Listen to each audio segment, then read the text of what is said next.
আচ্ছা আপু, সত্যি করে বলেন তো একটা কথা আমাকে, শুটিং সেটে সিরিয়াস মোমেন্টে কে হুট করে মানে হাসি দিয়ে ফেলছে?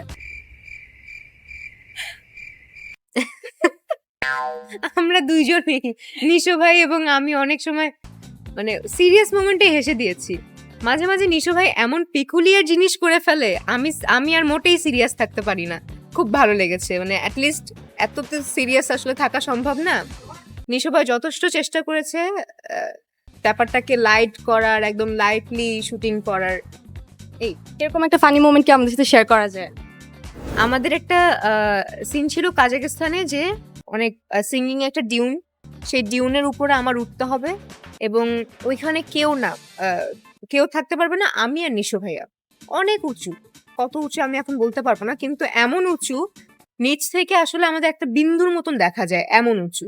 তো নিশো ভাইও, আমি উপরে উঠলাম, নিশু ভাই উপরে উঠলো, ওঠার পরে নিশু ভাই এত সিরিয়াস একটা মোমেন্ট, আমি একদম মোটামুটি সিরিয়াসই ছিলাম যে না আমার এরকম এরকম করতে হবে, এই শটের পরে এই শটটা দিতে হবে, এই এক্সপ্রেশনটা দিতে হবে। পাশ থেকে ওয়াকি টকিতে বলতেছে, এই আমার টিস্যু লাগবে, এই টিস্যু দিয়ে কাউকে পাঠাও। তো মানে এত পিকুলিয়ার পিকুলিয়ার কথা বলছে, আমি হাসতে হাসতে এখানে শেষ।